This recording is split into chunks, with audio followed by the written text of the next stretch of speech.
Hi Connelly Clan fam!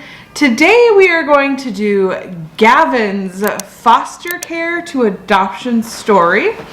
We have talked a little bit about his story in some of our other videos, but we are going to give you his full story from start to finish.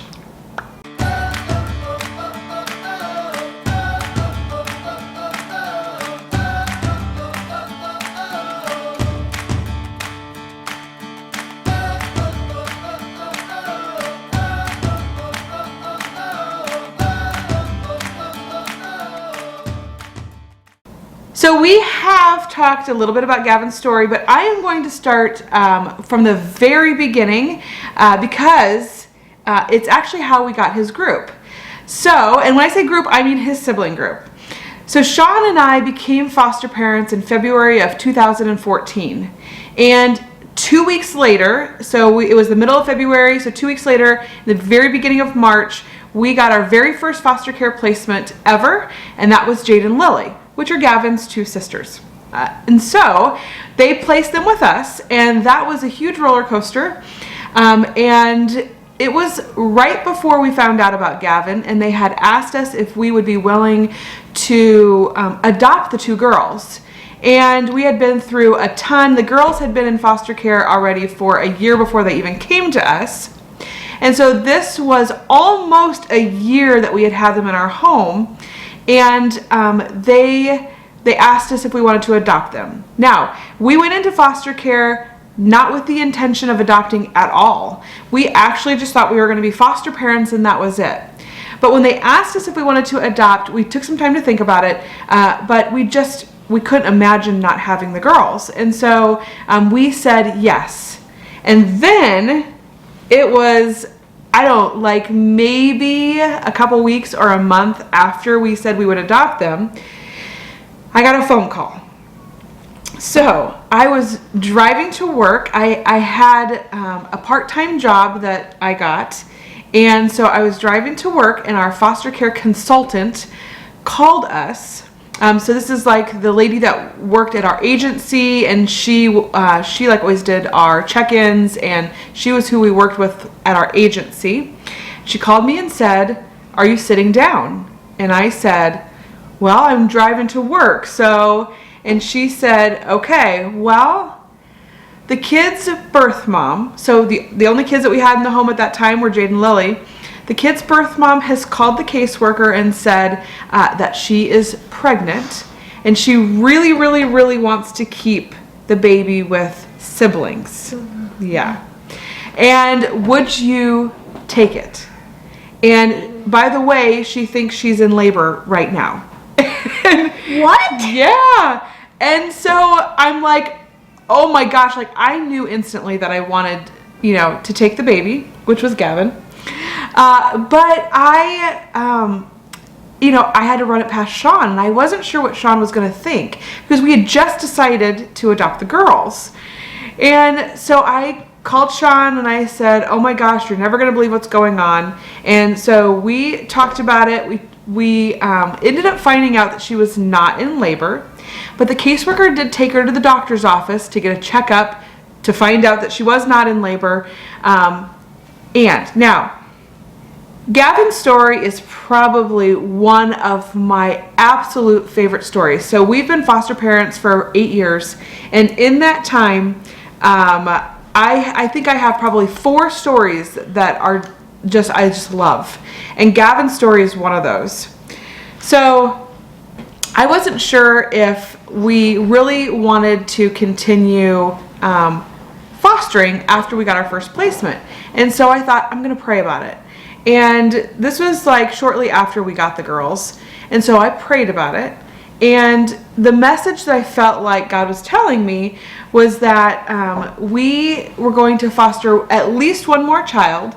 And then if at that point we wanted to be done, we could be done. But there would be one more child and it would be a boy.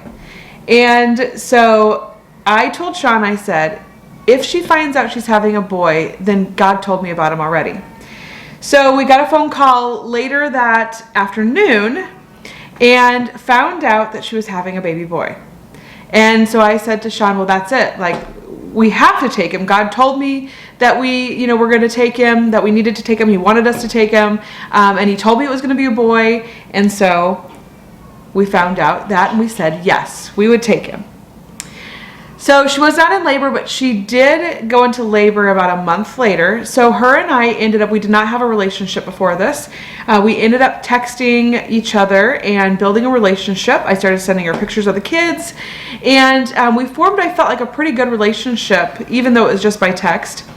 And so she then called me when she went into labor.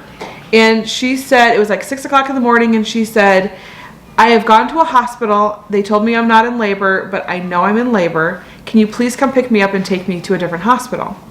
So I did. I picked her up and I took her to a different hospital, which happened to be close to our house, and it was the hospital that Lily was born in. And so I took her to the hospital, and they told me she is in labor. And we explained the situation and how he's coming and we're going to take him. And so I sat in the labor room with her. I got to sit in there with her. And she said you were the longest labor she ever had out of all of her kids. He took 12 hours to be born. And I stayed in there the whole time with you, and I got to cut his cord. And then she even said that we could name him. And right before Gavin was born, I had a dream this time, and it was a dream about a little boy with fair skin and brown hair and blue eyes. And so I thought Gavin was going to come out and be fair-skinned, blonde hair, or brown hair, blue eyes, and he did not. He came out and he had dark brown hair, dark brown eyes, and dark brown and brown skin. All of my things back.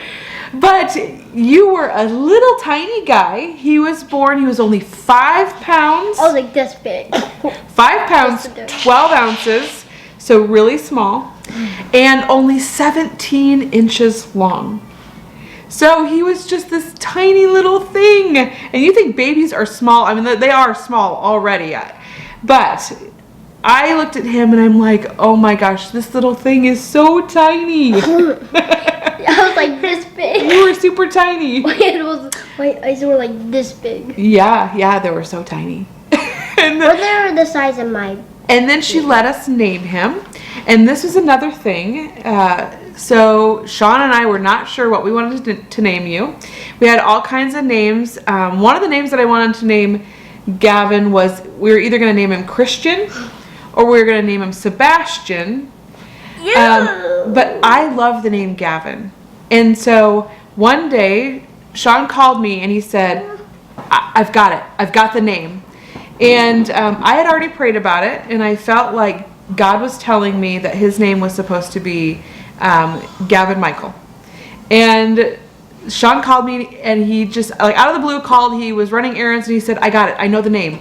And I said, oh, well, what is it? And he said, we're going to name him Gavin Michael. And I said, oh, that's the name that I wanted. And so he became Gavin Michael instead of Christian or Sebastian. I don't like the name Christian when I... You don't like it for you? Yeah. Yeah? But like, you like it for your little brother, though? Yeah. Yeah. When he grows up, his name's actually going to be weird.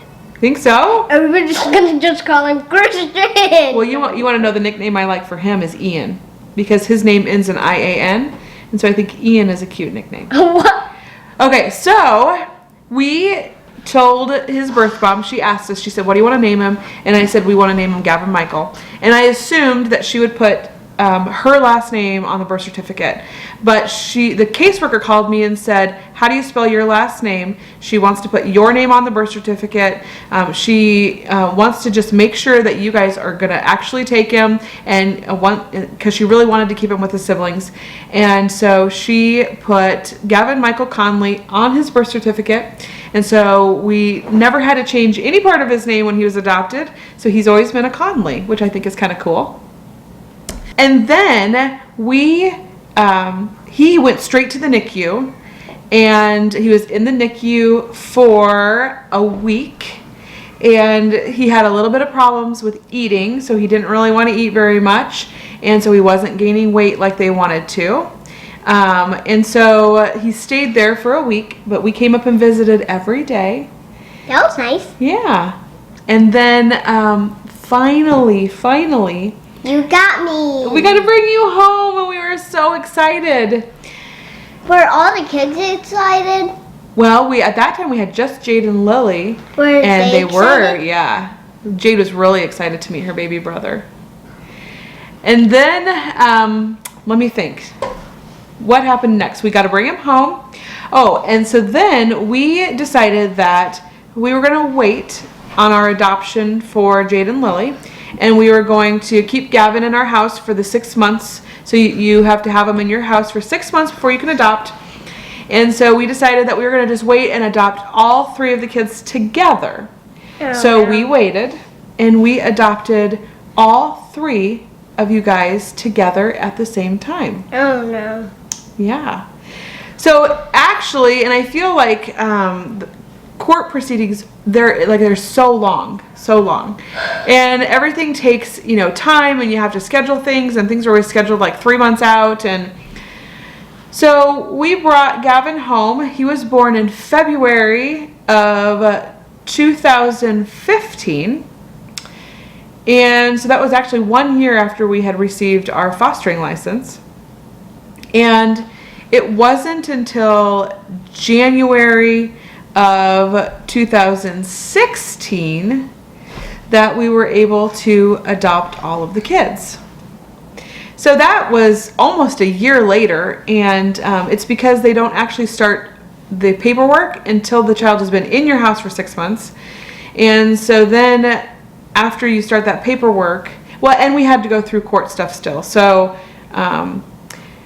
we had to go through some of the regular court hearings that you have to go through, like it's like formalities. Even though you know that she wanted us to adopt him, and we know that it's going that way, we still had to go through all that. They have to publish on the Unknown Dads, and so publish something in the newspaper, and they have all these things that they have to go through to make it official, so that way you can actually adopt the children. And we thought we were gonna have to do a termination hearing, but birth mom ended up signing over her. So in the state of Nebraska, the birth parents can do what's called relinquishing, and that is where they sign a paper saying that they're giving up their rights. So we have since found out that in the state of Iowa, they don't do relinquishments. And so we have to go through the termination hearing no matter what, because we had thought that she would just I think she would actually just sign over her rights, but they don't do that in Iowa. And so, and I'm talking about Logan right now, but she did that for Jade and Lily and Gavin. And she said she knew she really wanted them to have a good home, and that she didn't want them to be stuck in her cycle, and that she knew that we would give them loving parents and a good home and raise them right.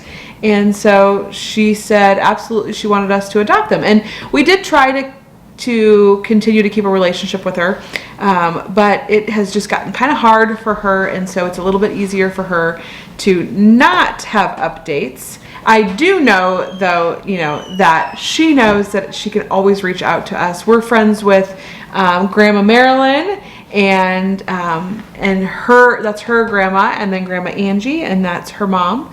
And we even talked to her sister.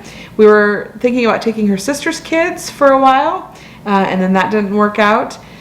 So we are friends with the family, which is good. I love that. And what do you think about your story? Do you like your story? The day that you got me. Yeah. The day we brought you home from the hospital? Yeah. And the name? Yeah. I do not like the idea of Christian for me. Oh, you don't like that for your name? Are you glad you're named Gavin? Do you like the name Gavin? Yeah, I like the name Christian. For him? Yeah. Yeah. Yeah. And I like Logan? Mm. You like the name Logan? Mm-hmm. Yeah. And I love the name Gavin. I love your name. Me too. Yeah. And so that is Gavin's story. I think some of my favorite parts of that story are, number one, I feel like I did a lot of praying and I got a lot of answers from God. And, you know, like the fact that he was able to tell me like he was going to be a boy, and the fact that he told me the name, and then Sean had the same exact name, and there were just so many moments in that I just was so touched by those moments. And then the fact that she called me and let me take her to the hospital and stay in the room with her and watch him be born and cut his cord, and I just thought that was so cool. And the fact that she wanted to keep the kids together and reached out to the caseworker so they could reach out to us. At that time, she didn't have my phone number or any of my information, and so I just think that Gavin's story is such a cool story, and it is one of my favorites. What, do you have something to say? Mm-hmm. Yeah, what? Why did you cut my cord? Like, you have to do that. The doctors let me. Did you cut my cord? Yeah, your umbilical cord. Isn't that pretty cool? Your little belly button. So that is Gavin's story. And now we have 2 more boys in Gavin's sibling group, Christian and Logan. And we're on our way to, we got Christian adopted, and now we're on our way to adopting Logan too. And so hopefully that will be soon. But we will see you guys in our next video. Tell them bye. Bye. Bye.